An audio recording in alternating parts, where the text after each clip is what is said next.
The Zelvins had long since stopped counting the stars they passed. Every new system, every new civilization had greeted them with rejection. First with suspicion, then with open hostility. They had been cast aside because they were perceived as weak. Their species, peaceful by nature and without any form of combatability, was no match for the galactic empires that controlled most of the galaxy. The Zelvins had once been a proud race, their technology advanced beyond anything humanity could imagine. Yet it was all useless now. Without a planet to call home, and without allies, their civilization was on the brink of extinction. Their journey had started with hope, but as they flew through the void, each rejection crushed that hope further. They had begged for refuge from the Xandrians, who ruled a star system close to the galactic core. They had offered them knowledge of space travel, of energy systems, of peaceful coexistence. But the Xandrians saw the Zelvins only as a liability. They feared the powerless race would drag them down, hinder their progress. The Zelvins were shown the door. Then came the Krethu, a species known for their ruthless empire building. They had once shared technology with the Zelvins, trading knowledge to maintain balance. But the Krethu had grown arrogant and feared the Zelvins' wisdom would one day challenge their own dominance. They were driven out, their pleas falling on deaf ears, and when the Zelvins sought refuge from the quiet, contemplative species of the Oryx simply sighed, turning their backs, citing the dangers of entangling with a race so devoid of defense. Each planet they visited had been a fresh wound to their pride. There were moments when the Zelvins had almost given up, when the darkness of space seemed too vast, too cold. They had lost their families, their cities, their culture. What were they now, without their legacy? The thought was unbearable. But then Earth entered their calculations. The blue and green planet had been a curiosity, a small blip in the vast expanse of the galaxy. It had no influence, no reputation to speak of. The Zelvins knew little of it, but a forgotten entry in their records had mentioned a primitive species, humans, that had somehow survived wars, plagues, and environmental collapse. These humans had made it against all odds. Could they be the ones to understand the Zelvins? Could they be the ones who would not judge them for their peaceful ways, but perhaps even offer help? Their ship, a sleek vessel shaped like a jellyfish, slipped through Earth's atmosphere unnoticed, their sensors cloaked by an ancient Zelvin stealth field. No alarms rang. No military forces launched in defense. For once, the Zelvins landed on a planet where fear was absent, where humanity had no knowledge of their existence, and that, in itself, was the only hope they had left. As their ship settled softly on the Earth's surface, the Zelvins prepared themselves for what could be their final plea. They could not fight. They had no weapons, but they had knowledge and a desperate will to survive. They sent their message, a silent, trembling transmission to Earth, praying the humans would listen. Their only hope was that these primitive beings, who had survived against their own struggles, would not turn them away like all the others had. The Zelvins could only wait and wonder, would Earth be their salvation, or would it be yet another door slammed in their faces? The Zelvins had no idea how long they had been waiting. Time on their ship felt warped, suspended as their desperate hope hung in the balance. Their ship, nestled within a remote forest on Earth's surface, was silent except for the faint hum of its internal systems. The world outside was still, but their fate was anything but. They had no way of knowing whether the humans had received their message, let alone whether they would choose to respond.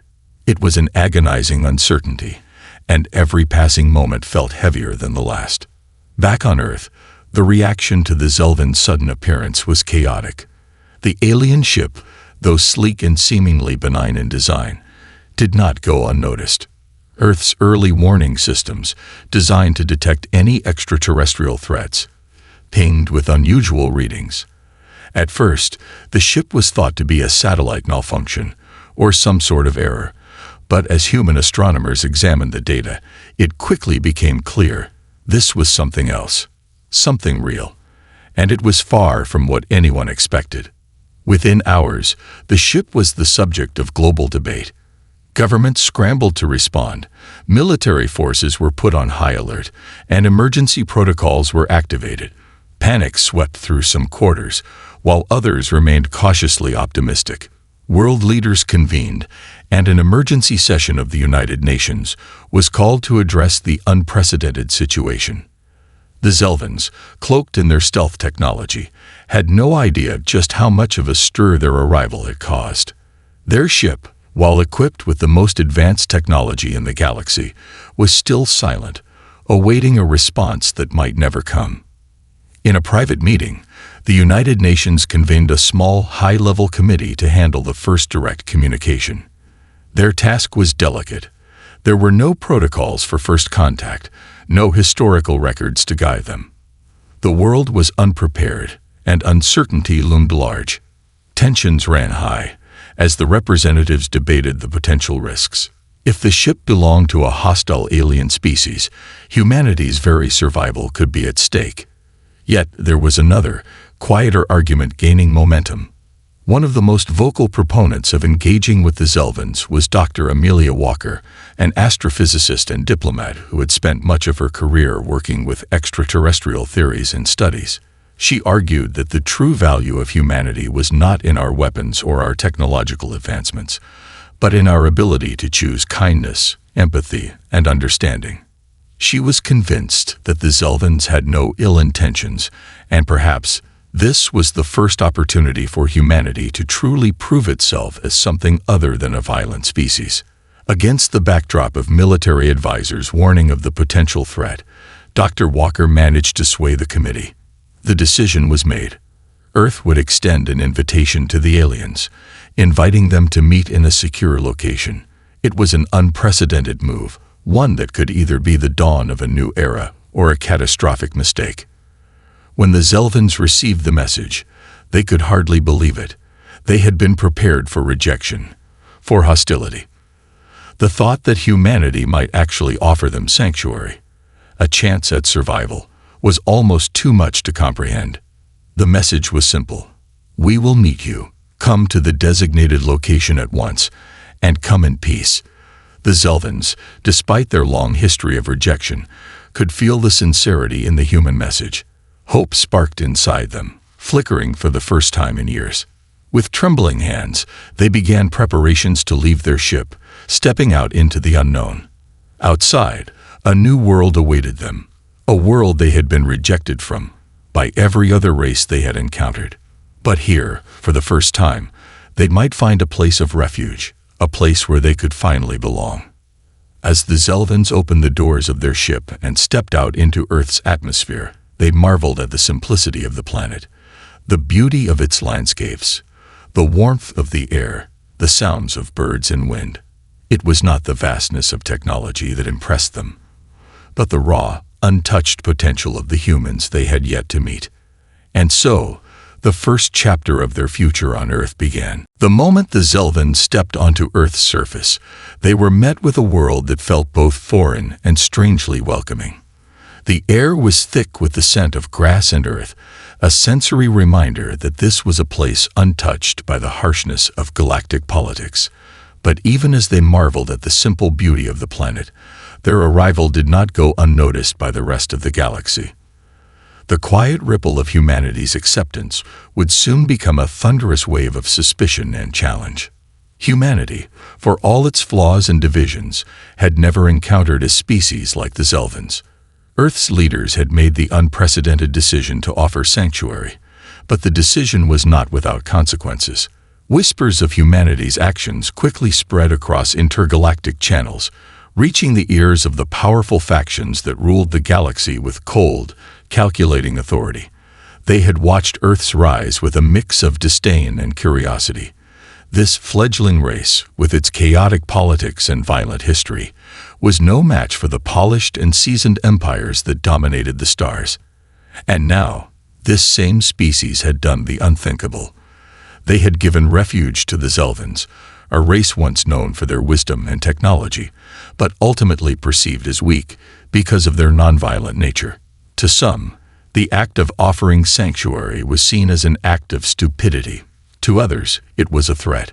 The galactic empires were built on power, military strength, technology, and dominance. The Zelvans, though peaceful, had access to knowledge and innovations that could shift the balance of power.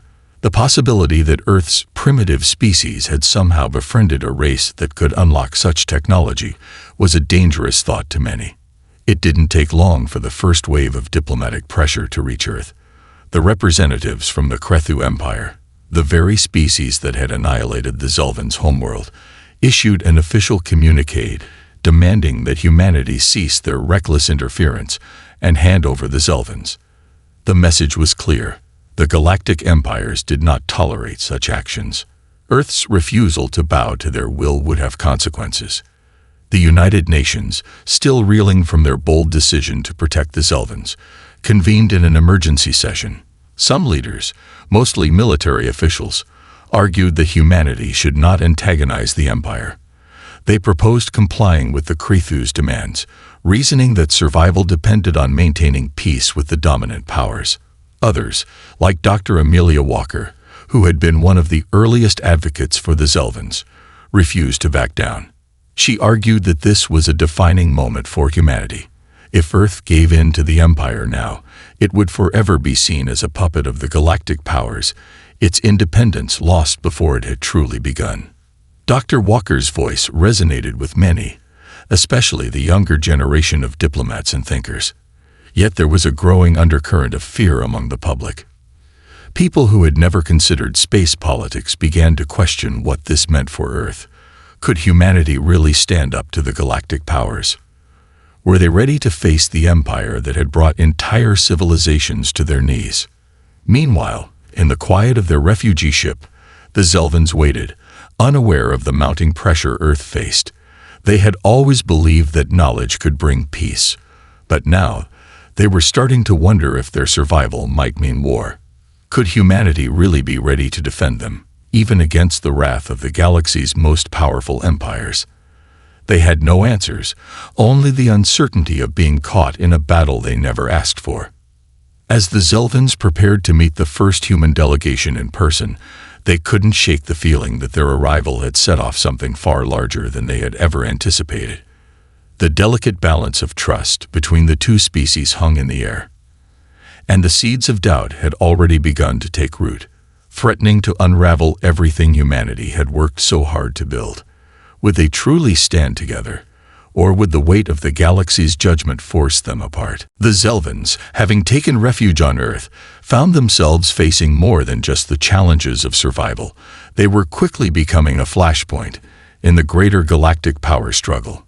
Their knowledge and advanced technology, once the pride of their people, had become the very reason their existence was threatened. The very empire that had destroyed their homeworld, the Krethu, had issued an ultimatum. And now, humanity's fate was entangled with their own. Earth's leaders were once again at odds, torn between fear and conviction. The Krethu's message was unequivocal. Hand over the Zelvans, or face annihilation. Humanity's defiant stance on protecting the alien refugees had already set the stage for conflict, but the Krethu were not a race that accepted resistance lightly. Their empire had crushed entire civilizations in the past. To them, Earth was an insignificant speck, until now. In protecting the Zelvans, humanity had inadvertently positioned itself as a symbol of defiance, one that could not be ignored. As tensions escalated, the United Nations convened once more. The room was thick with anxiety, and the air crackled with uncertainty. The human delegation was joined by the Zelvans for the first time since their arrival. The alien species, despite their outward fragility, seemed calm in the face of the growing storm. They understood the stakes, but for them, the choice had already been made. They had no other place to turn. Earth was their last chance, their final refuge. Dr. Amelia Walker, still resolute in her belief that humanity had to make a stand, addressed the assembly. We cannot give in to these threats. If we do, we will be no better than the civilizations that allowed the Krethu to run roughshod over the galaxy. The Zelvans trusted us with their lives. We owe it to them, and to ourselves, to stand firm. Yet not everyone was so sure. Military advisors warned that Earth's forces were no match for the Crethu. Though humanity had shown remarkable resilience in defending itself against smaller threats in the past, it had never faced an empire of the Crethu's size and power. Earth's technology was primitive in comparison to that of the galactic empires. A single battle cruiser from the Crethu could lay waste to entire cities, and their fleets were capable of devastating planetary bombardments. Meanwhile, on the far side of the galaxy, the Crethu forces began mobilizing. Their fleet, which had been dormant for centuries, was now on the move. The Empire had been content with conquering the weaker species, but the sight of Earth's defiance had sparked something dangerous in their leadership, a need to crush any symbol of resistance before it could grow. The Crethu's emissary, a towering figure named Lord Korath, arrived on Earth's doorstep with a warning, a declaration of the Empire's full intent. His ship descended into Earth's atmosphere, its immense size casting a shadow over the surface. The sheer presence of the Crethu's technology was enough to cause a stir, even among the most hardened military officers. Lord Korath's message was chilling. Humanity has made its choice. If you do not hand over the Zelvans, we will wipe your species from existence. The galaxy has no room for weakness. His words were not simply a threat, but a promise, delivered with the cold certainty of a ruler accustomed to getting what he wanted. In the moments following the transmission, Earth's leaders were divided. Some called for immediate surrender, urging compliance to avoid the inevitable destruction. But the memory of the Zelvans, of their peacefulness, and their vulnerability, was enough to rally those who still believed in the idea of standing firm. Dr. Walker, alongside a growing number of voices in the United Nations, refused to let the Crethu dictate their future. "We stand at a crossroads," Dr. Walker said, her voice unwavering. "This is more than a battle for our survival. It's a fight for the future we want to build. A future where we don't let fear control us. A future where we show the galaxy that compassion is stronger than any weapon." As the clock ticked down to the inevitable confrontation, Earth had made its choice. The path ahead was fraught with danger, but humanity, fueled by the strength of its convictions, would face the coming storm head-on. The galaxy had underestimated humanity before, but now, the Crethu would see what the human spirit was capable of. And the Zelvans, though fragile and powerless, had found something far more powerful in the humans, the will to stand and fight, no matter the cost. The moment of reckoning had arrived.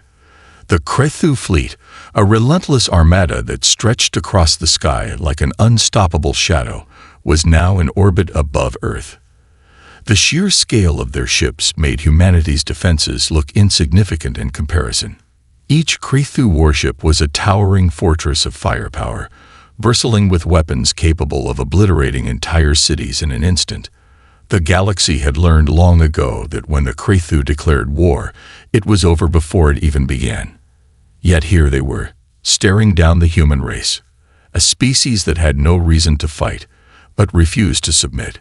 In the halls of the United Nations, a sense of calm urgency prevailed. The world had united in a way that had never been seen before, as if the very essence of humanity's survival had lit a fire in their hearts. The Zelvans, though lacking the means to fight, had shared what they could.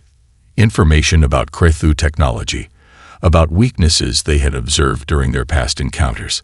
This gave Earth's military a fighting chance, even if it seemed hopeless. General Victor Aldridge, the commander of Earth's unified defense forces, stood before the assembled leaders. His face was grim but resolute. "We may not have their firepower," he said, his voice carrying the weight of history, "but we have something they'll never understand: the will to protect what's ours, and the ingenuity to use whatever we have left to our advantage. We're not going down without a fight." Earth's military forces were a patchwork of old and new technology, from humble fighter jets to hastily re-engineered warships. They had no chance of matching the Crethu fleet in a head-to-head confrontation, but they weren't fighting for victory. They were fighting for survival. The Zelvans had warned them of one critical vulnerability in the Krethu fleet, a central command ship that controlled the entire armada. If Earth could strike at that heart, it could cripple the Krethu's control over their forces. But such a strike would be suicide. As Earth's forces rallied to defend their planet, Dr. Amelia Walker, whose faith in the human spirit had never wavered, turned her attention to the Zelvans. They had offered their knowledge, but could they offer anything more? In the quiet hours before the battle began, Dr. Walker met with the Zelvan representatives in a secure room, away from the prying eyes of military officials. "Can you help us more?" she asked, her voice filled with the weight of desperation. "You've given us everything you can about their technology, but we need something else, something we can use against them." The Zelvans, though humbled by humanity's resilience, had little to offer in terms of weaponry. Their species had never developed military technology, but they had always relied on ingenuity. It was this ingenuity, Dr. Walker realized, that might hold the key to defeating the Krethu. "Their arrogance blinds them," said Elia, the chief Zelvan scientist, his voice calm but heavy with centuries of experience. "They believe their might makes them invincible. But they've overlooked something, a fundamental flaw in their communication systems. If you can disrupt their signals, even for a brief moment, you'll sow chaos in their ranks. Their ships will stop communicating, and their fleet will splinter." It was a slim chance, but it was the only one they had. With time running out, Earth's forces launched a preemptive strike against the Krethu's outer defenses. Fighter jets and re-engineered warships zipped through the atmosphere, aiming for the Krethu's defensive perimeter. The humans, against all odds, had decided to take the fight to the invaders. Explosions rippled across the sky as laser fire exchanged between the two forces, lighting up the darkening horizon. On the ground, the Zelvans worked in concert with Dr. Walker and her team to adapt their technology to Earth's systems. They developed a device capable of emitting a signal jammer strong enough to disrupt the Krethu's communication network, but it would need to be placed close to the Krethu flagship, their heart. This was a mission that would cost them everything. General Aldridge, overseeing the battle from a military command center, watched in awe as humanity threw everything it had at the invaders. But he knew the real challenge lay ahead. As Earth's ships engaged the Krethu, a small team of elite soldiers, led by the intrepid Captain Natalie Hayes, was preparing for the most dangerous mission of all, a direct assault on the Krethu flagship. Their goal was clear: get to the heart of the fleet and deliver the jamming device.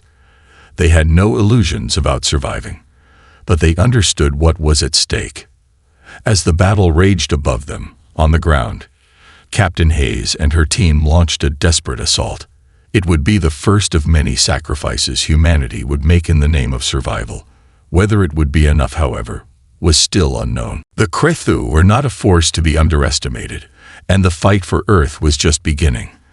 The battle above Earth was reaching a fever pitch. Krethu warships loomed large in the sky, their massive guns firing at will, sending shockwaves across the atmosphere. Humanity's ships, though small in comparison, fought with a ferocity born of desperation, weaving through the massive enemy craft like swarms of wasps. Each strike, every explosion, was a testament to the resolve of a species that had never before faced such overwhelming odds. On the ground, the atmosphere was thick with anticipation. Captain Natalie Hayes and her team of elite soldiers had one mission: to infiltrate the Krethu flagship and deploy the jamming device that would cripple the enemy's fleet. Their assault was a suicide mission, but it was the only hope for humanity's survival. The small team, 6 soldiers, including Captain Hayes, was dropped off miles away from the Krethu flagship's landing zone. They moved quickly and silently through the ruins of an abandoned city, knowing the slightest mistake would lead to their immediate destruction. The Krethu had forces stationed on the planet's surface, and their patrols were efficient, hunting for any signs of human movement. Every step brought the soldiers closer to the heart of the Krethu invasion. Back in Earth's command center, Dr. Amelia Walker watched with a mixture of dread and hope. The Zelvins had shown them how to use their jamming technology, but it was fragile, requiring perfect execution to function. They had to reach the flagship's central communication hub before it was too late, but that window was rapidly closing. If the device was deployed too early, the Crethu might detect it and destroy it. If they waited too long, the Crethu would wipe out the last of Earth's defenses, leaving humanity defenseless. The first wave of human fighters, engaged in a deadly game of cat and mouse with the Crethu warships, began to falter. The Crethu's overwhelming firepower was too much for Earth's makeshift fleet. One by one, Earth's ships were shot down, and the remnants of the forces began to retreat, realizing the enemy was too powerful to defeat conventionally. But the soldiers on the ground, Captain Hayes and her team, had not yet reached the flagship. The battle for Earth was far from over, and the fate of the entire species rested on their shoulders. Inside the Crethu flagship, Lord Korath, the ruthless leader of the Crethu Empire, watched the unfolding battle with a mixture of arrogance and disdain. He had underestimated humanity's ability to fight back, but he was certain the small rebel force would crumble under the might of his fleet. The fact that Earth had dared to challenge him was a minor annoyance, one that would be dealt with swiftly. He had crushed entire civilizations in the past, and he was prepared to do the same to Earth. But what Korath didn't know was that humanity's greatest strength lay not in their firepower, but in their ingenuity. Earth's soldiers were no longer fighting for victory. They were fighting for survival. As the final wave of fighter jets launched toward the flagship, Captain Hayes and her team breached the perimeter, entering the massive Crethu vessel under the cover of darkness. The sleek alien corridors twisted like a labyrinth, and every corner they turned brought them closer to their goal, and closer to the unknown. Hayes, her pulse quickened but her focus unwavering, glanced at the rest of the team. They were nearly there. Their objective, the central communication array located deep inside the flagship. The jamming device, now secured in a heavily armored case, was their only chance to disable the Crethu's fleet. If they succeeded, they could buy Earth enough time to regroup and make a final stand. If they failed, Earth would fall, and their sacrifice would mean nothing. The soldiers moved with precision, their training kicking in as they breached the final security checkpoint. But as they entered the communication hub, a chilling realization struck Captain Hayes. The Crethu had anticipated their move. Her room was not empty. It was a trap. The alien forces, already alerted to the human presence, began to flood in. "Go. Deploy the device," Captain Hayes shouted, pushing her team forward even as blaster fire rang out, striking the walls around them. The team fought with everything they had, using their last reserves of ammunition to cover their comrades as the device was set in place. The moment the jamming device activated, the entire flagship shuddered. For the briefest of seconds, the Crethu fleet went silent. The communication channels were severed, and chaos rippled through their forces. The once unstoppable fleet, coordinated and precise, was now fragmented, disoriented. But that brief victory came at a cost. As Hayes and her team made their final stand to protect the device, they were overwhelmed. The last images the soldiers saw were of their comrades falling one by one, each giving their life for the mission. Back on Earth, as the Crethu fleet faltered, Earth's remaining ships launched a coordinated attack. The disruption in the Crethu's command structure gave humanity a fighting chance, but there was no time to celebrate. The price of defiance had been steep, and the soldiers who had fought for survival had paid the ultimate price. As the battle raged on above, Earth's forces pressed forward, determined to honor the sacrifice made by those on the ground. The fight was far from over, but humanity had proven one undeniable truth: they would never give up. Not now, not ever. The chaos in the Crethu fleet was palpable. With their communications disrupted, the once imposing armada of warships now drifted aimlessly in the vast expanse of space. Crethu commanders scrambled to re-establish control, their ships operating like a broken machine, unable to coordinate their movements. It was a temporary window. But it was enough. Humanity, against all odds, was fighting back with a tenacity no one had expected. Earth's remaining forces, battered but far from beaten, seized the opportunity. Fighter jets zipped across the sky in perfect formation, launching strikes against the disoriented Crethu ships. The flagship, now isolated from the rest of the fleet, became the target of Earth's heaviest bombardments. Even with limited firepower, the humans' relentless assault began to chip away at the Crethu vessel's defenses. Back on Earth, the world watched in a stunned silence, a collective breath held in anticipation. News of the jamming device's success had spread like wildfire, igniting a flame of hope across the planet. Humanity had made it this far, and now, it seemed, they might actually stand a chance. In the underground bunkers, Dr. Amelia Walker, her face a mixture of exhaustion and determination, was glued to the live feed. The Zelvans, still working alongside Earth's scientists and engineers, had given everything they could. Their peaceful nature had taught humanity the value of creativity and cooperation, but now it was clear that Earth had to rely on more than just tactics. It had to rely on heart, the indomitable spirit that had driven their species to this moment. "Keep pressing," Walker urged, speaking into a comm device that connected her to the commanding officers in the field. "We have one shot at this. If we can break their flagship, the rest of the fleet will crumble. The Crethu can't function without their central command." But even as the human forces pressed forward, it became clear that time was running out. The Crethu, regaining their wits, began to retaliate with brutal efficiency. Their weapons, now targeting Earth's ships with renewed focus, were devastating.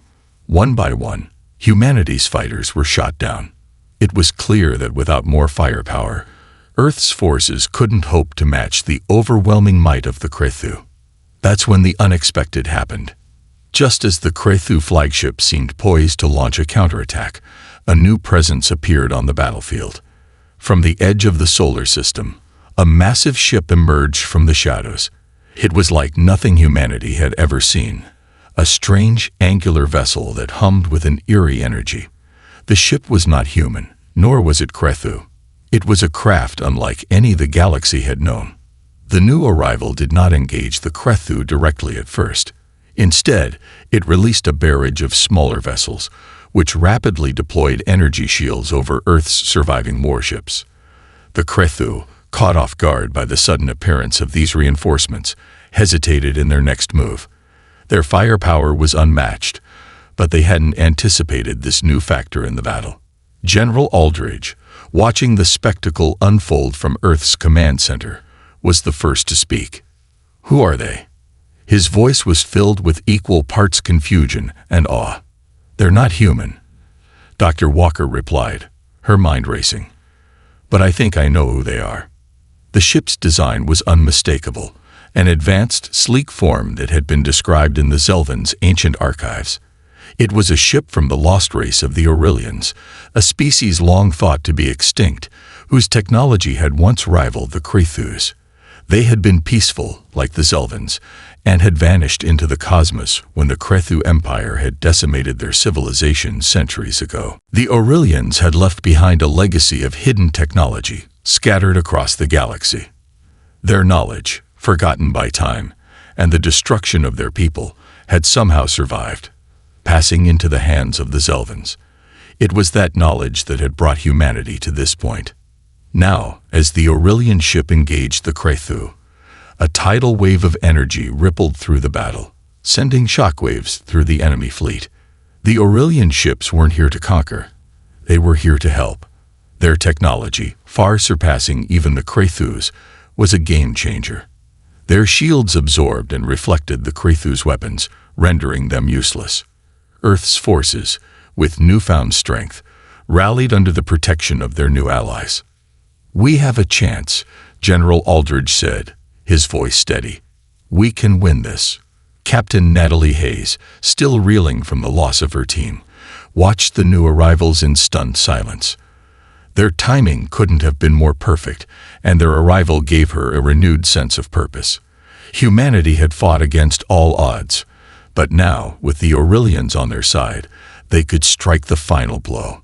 But even as the Krethu faltered, Lord Korath, aboard his flagship, seethed with rage. He knew the tide of battle had turned, but he wasn't ready to give up. The Krethu Empire had endured worse losses before, and Korath, ever ruthless, was not about to lose to a species he considered inferior. The final stages of the battle were just beginning, and for Earth, the spark of hope had been kindled. The outcome was uncertain, but one thing was clear: humanity was no longer a passive observer in the galaxy. They had proven they could fight, and now, with the help of the Aurelians, they would make their stand. The atmosphere was thick with tension as the battle reached its final crescendo. Earth's forces, bolstered by the unexpected arrival of the Aurelians, had taken the upper hand. The Krethu fleet, once an unstoppable force, was now fractured and struggling to regain control. Yet, Lord Korath, the ruthless Krethu commander, had not surrendered. In fact, he was preparing for the final strike, one that would ensure the destruction of Earth, no matter the cost. Inside the Krethu flagship, Korath stood in his command chamber, fury burning in his eyes. His fleet was in disarray, but he would not allow this humiliation to stand. The humans had defied the Krethu before, but they had never faced the full might of the Empire. With a cold, calculating expression, he issued a command that would change everything. "Prepare the Leviathan cannon," he ordered, his voice like ice. "Destroy Earth. Leave no trace of their defiance."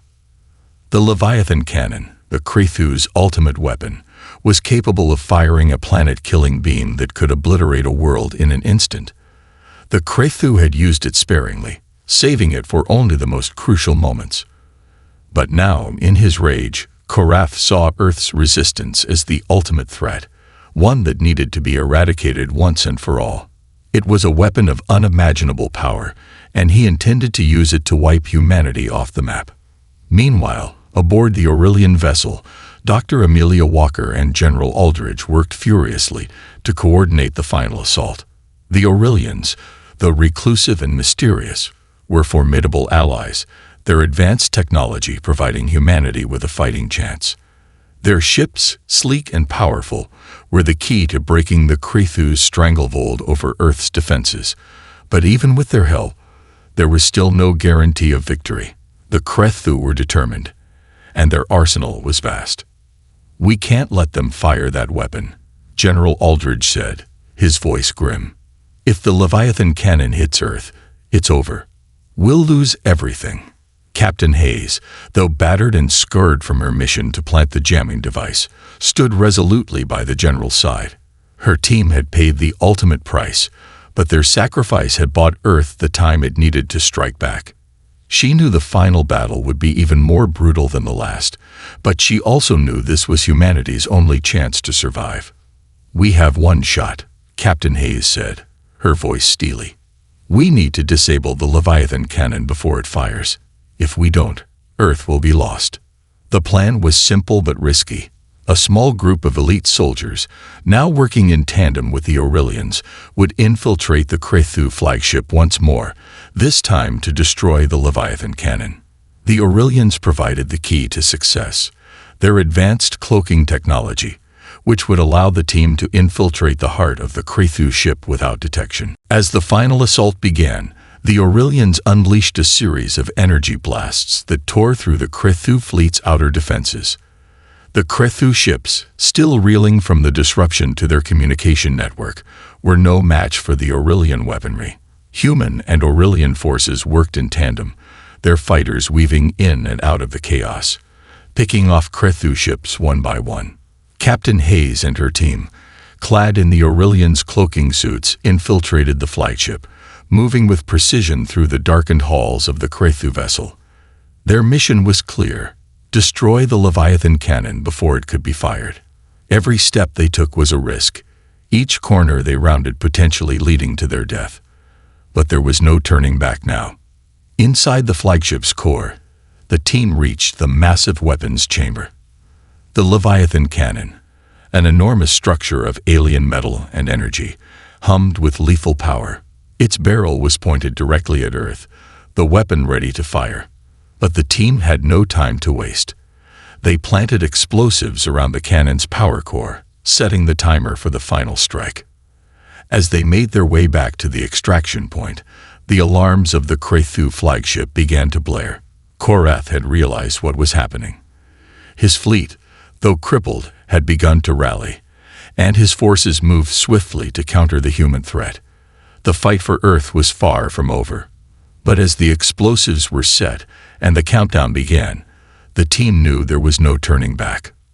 Back on Earth, the final moments of the battle played out in a blur of fire and energy. Krethu ships fell from the sky, their once mighty forms now reduced to burning husks. The Aurelians and humans, working as one, pressed forward with everything they had. Then, the countdown reached 0. The Leviathan cannon exploded in a blinding flash of light. The energy released by the blast shattered the Krethu flagship and sent shockwaves through the remaining Krethu fleet. The destruction was unimaginable. In an instant, the weapon that had threatened Earth was reduced to rubble, and the Krethu's power was broken. The Krethu fleet, crippled and leaderless, began to scatter.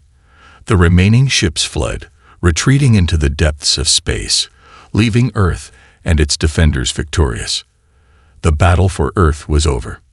As the dust settled, General Aldridge and Dr. Walker stood together, gazing out at the sky. The threat had been neutralized, but the cost had been high. The Zelvans, the Aurelians, and countless brave soldiers had given their lives for humanity's survival. Earth had stood tall against an empire that had crushed civilizations across the galaxy. And in the end, it was humanity's refusal to bow to tyranny that had won the day. Humanity didn't just survive, Dr. Walker said, her voice filled with awe. We've earned our place in the galaxy. And with that, Earth's final stand had become a beacon of hope, a testament to the strength, resilience, and defiance of the human spirit. The galaxy would never forget the day humanity fought back and won.